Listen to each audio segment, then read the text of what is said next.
Good morning, YouTube. So I wanted to get on here to show you my pellet stove. Now this has been running for maybe 3 days due to the cold snap we just had here in New York. I mean, it's obviously 4 degrees now and it is 10:17 in the morning. I was going through some papers this morning before I started this segment, and I found the instructions that I had to print offline about the pellet stove. This is the instructions for it. I believe it's maybe the PDV one. I bought this stove back in 21, and I've had it since then. I know it's an older pellet stove because it doesn't have the a heating element into it to light the pellets. So you have to use like a lighter or a propane flame torch thing to light the pellets inside the stove. I don't mind that. That's, once it gets lit, it's good to go. But I just wanted to make a video today on how I cleaned the pellet stove and what stuff I use to clean it, and give like a little information about what I know about the pellet stove. Now, it's obviously an older pellet stove. You can tell by looking at it. How old exactly, I have no idea. But I figured it'd be a good day to show you what it looks like inside after running it for, I believe it was 3 days. And what I used to clean it. I might show you the ash vac, which is right here behind me. People say the ash vac is old because of the color. The ash vac I bought brand new and it was expensive. So I'm going to go ahead and open this up. I don't know if you can see, the glass is obviously dirty. This is all from inside the stove. And this is the inside of the, I guess you want to call it the firebox. Now there's a lot of ashes right here. I don't know if you really see that or not. And there's some ashes up here. And then there's a bunch right here on the door. And it always gets up on like this little thing where the hinge is at. Right there, there's some ashes. So what I'll do is, I won't pause the video. I'll just turn on the ash vac. I will clean it out so you guys know what it's like. This is the hose for the ash vac. Obviously it comes off. The ash vac's right here. This is my ash vac. This is what it looks like. I'll probably go a little more detail about that. So I'm going to go ahead and clean this. You might want to turn your volume down because the ash vac is, of course, vacuum cleaners are loud.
Alright, now that part is done.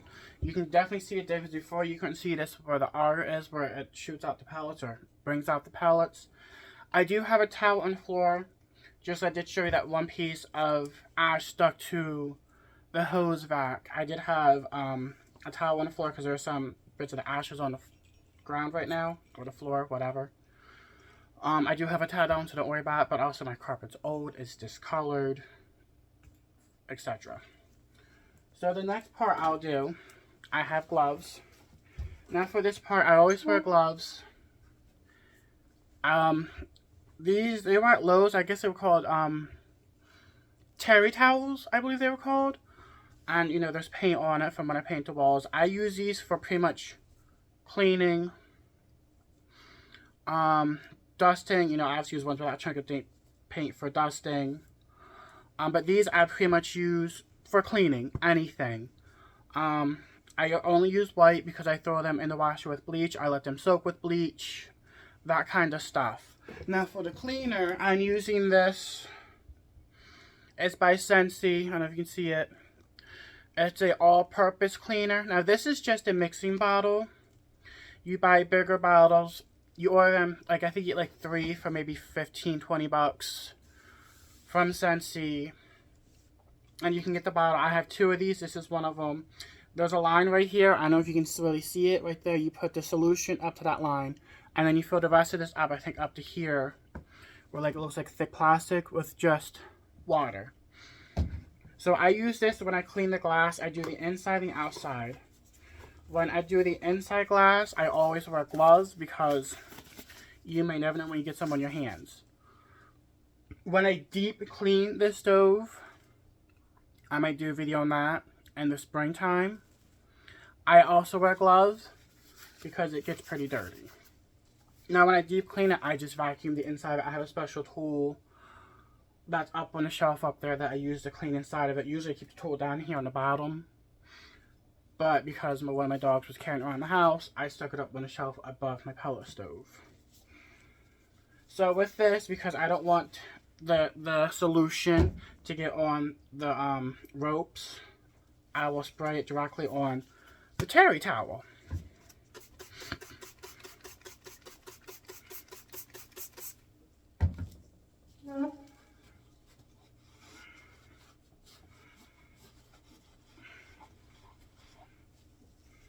Now that's dirty. I will obviously fold this and do it again because it is very dirty. These rags, when I'm done, I'll get a small bucket, put them in with some bleach, and let them soak for like a day or 2. Then I'll wash them.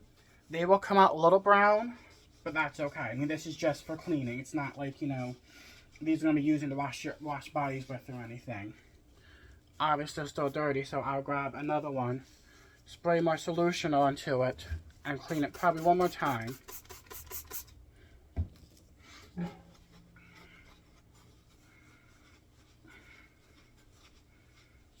And then I'll flip it. This side's dry. There's some of the ashes from the last time I did this. So this side's dry. I'll take it and I'll just wipe it off. Now then I'll close it. And you can see it's clear. I'll do the outside glass too. Just because, you know, dust gets onto it. Right here, I think something melted onto it. You really can't see it, but it's like a little spot right there near my finger. Of course, you can't see it on video, obviously. But I will take this and I do clean the outside of the glass. Now, right along the edge in here, you can see where it's discolored a little bit. This had a brass that matches this, like frame or outliner on it. I was cleaning it one day and the rag got caught in a corner of it and I pulled the thing off by accident. Obviously it doesn't hold the glass in, so I wasn't worried.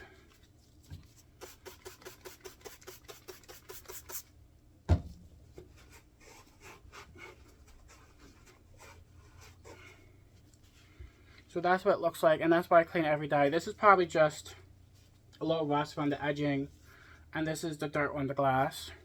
So I'll take the dry side that has nothing on it, and I'll do the same thing. I'll just wipe it off. And that's it. And that's how I clean my pellet stove. I do plan on doing another video later on today about something else, but that'll be another video. I'll probably post both these videos at the same time later today. But I just figured today would be a good day to show you how I clean my pellet stove. I did say I was going to explain the ash vac here, so let me move some stuff around. I'll take the last clean terry towel I have and wrap up the dirty terry towels, just so it doesn't get on my hands. Also, just so it won't, like if I put it on the coffee table right here, or any other piece of furniture, it won't get onto that.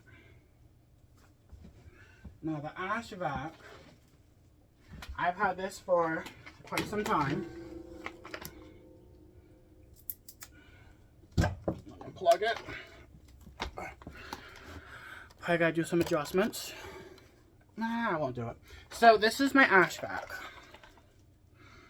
It's actually got that old, I don't know, I guess you would say antique green or old green. This was actually brand new when I got the Pellet stove. I got the Pellet stove first. Then like a week later I got this, and it came in the mail like 4 or 5 days later. So I've had this and this since I believe 22. Now on this ash vac there's a little white thing, like clear thing right here. You can't see it.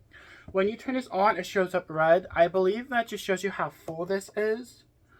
I just go by weight. I know how heavy this is without ashes in it. And as you vacuum out the Pellet stove, I can feel it get heavier and heavier. Like right now, it's pretty heavy. So I'll probably take it outside, empty it, knock the ashes off the filter and everything, and bring it back in. Now this is made for fireplaces or wood stoves, Pellet stoves. I believe fire pits you can do this with. I'm not sure what else you want to do this with, but pretty much anything with fire, it will, it's good for. And it does say right here on the side, this is the brand, Powersmith Ash Vacuum, also known as an ash vac, because that's what I just call it. It has casters or wheels on the bottom of it. Obviously, there's 4.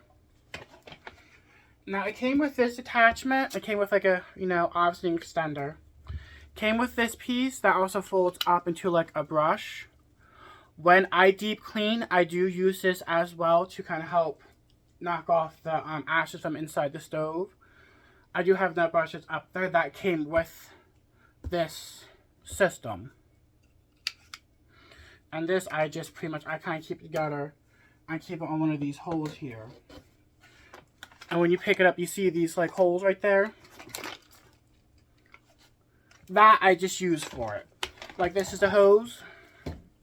I stick it in one of the holes. And that's it. It's like a self-contained unit. The cord, I have this Velcro piece because I don't need all of this cord because the outlet's just right behind me. So I have pretty much just enough of the cord unwound to reach the Pellet stove, and I just take it and I just kind of fold it and stick it on top. And it just sits right on top. I put it in the closet. I roll it into the closet and just sits right there until I need it again. Now another thing about this, the top, these are the clamps. There's one on this side too. You just pick this up and you take this handle with the cord and you just lift the top off. Now I don't do this on a windy day because, you know, ash is like dust. It will just fly. So when there's no wind, I do this. Today there's no wind, so I'll probably go out, empty this out, and I don't take this and hit it against the dumpster. I take this top and I tap it gently just so the filter inside can get some of the ashes off of it. Now I can take this top off, but you gotta be careful. Now you see this? This is another filter. Got some on me. This is another filter right there. So you could actually take this without this off and get nothing into the room. But because, as you probably saw, some ashes fell out, you're better off doing that outside so you don't have to worry about having that mess inside. I will probably take pictures of what it looks like when it's empty, because I'm not going to take the whole camera out there and do a video out by the dumpster. But I'll probably take pictures. I'll probably figure out how to post up my comments on YouTube so you can see what it looks like. Now when it's clean, of course, I still don't take it apart inside my house, but when it's warmer, I might do a video of it outside. But that'll be up for thinking about it, discussion. So I just want to kind of show that to you about the Pellet stove. I don't think there's like anything else I need to tell you about this pellet stove. Like I said, I do know it's older. I paid, I believe, $300 for this, used off of an old neighbor that lived here in the mobile home community. They are moving and they didn't want to leave it in the house, so I said I'll take it. On the back panel, I got the serial number and some information off of it, and this is what I obviously found online. Now this is, I mean, obviously from the picture, it's the Ray pellet stove. It's just, I just don't know what model it is. I think it's this one, but there's one, two, there's 3 different ones at the top. Now it does say in here, as you go through the pages, about a pellet stove without, I think it's the igniter they call it, or the heat igniter or something like that. That's the directions I follow for this pellet stove, because I don't have that. When we first got this, we looked in the back and found no lighter, no plug or anything on the board in the back of the stove for a heat igniter or igniting system. So, and as I went through, after I ordered a part and I wasted like $30 getting this igniter, thank God I could return and get my money back. I went through all of this and I read that they do sell pellet stoves without igniters. Okay, that's fine. And that's the information I do follow for my pellet stove. Like, you know, I'll say something like, you know, something like this. It'll show a picture. And it will say, without pellet stove without igniters, and those are the directions I will follow. There's a few other things in here, like it gives you part numbers for the 2 augers. There's, I think there's 1 auger down here, and I think there's another one up here, a shorter one, for the hopper in the back. So there's 2 motors, whatever. It tells you how everything, like it tells you the daily operation, the on, the startup, stuff like that. Fuel outlage. It tells you how, like, you know, there's a warming plate, there's a gasket, there's all kinds of stuff. Now it does say, you know, for pellet stoves with igniters installed, follow these directions, which are right here. And if you get flip a few pages, yeah, then it says pellet stoves without igniters, follow these directions, obviously. It also tells you about the gasket around the door.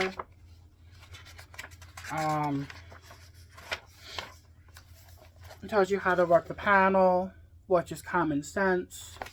This exact panel is what I have on the pellet stove. So it tells you what everything does. I don't mess with none of these things at the bottom. I just hit the on, off, and I adjust the heat and the fan speed. That's all I do to it. And it tells you like the how the memory board and everything is wired up. And it does say it with igniter, without igniter. And then it just goes on, and then it gives you like a whole list of all the parts that are with the pellet stove. So, like I said, this is an older one. When I first got these were the directions we were looking at. And it shows, you know, the igniter right here, and it shows the wires and everything. And we've looked on the memory board, or what you can call this, control board, and there was no, like it says, like the heating is 910, there is no 910 plugs. So that's how we knew right away, oh, there's a pellet stove without igniter. And you know, once I did my research and I did my Googling before I read this entire pamphlet, they did make pellet stoves without igniters a while ago. I don't know how long ago. I don't remember. So I just used, you know, a lighter or a propane blowtorch to light the pellet stove. And I'm okay with that. So I just figured I'd get on here to kind of, you know, show you how I clean the pellet stove, a little bit of operation of it. I do keep a stainless steel kettle or teapot of water on top of it. I've filled this up 3 times so far, and it feels like it's up to here now with just water. So I'll probably fill it up again before I light the pellet stove up again. That is all for today. Like I said, I'll do pictures of the ash vac so you kind of what it looks like on the inside. I will post this video and the other video I plan on doing today some point today. If you have any questions, feel free to ask. If you have any comments, feel free. Just remember, any negative comments, I will probably just ignore. And I hope you guys have a good day.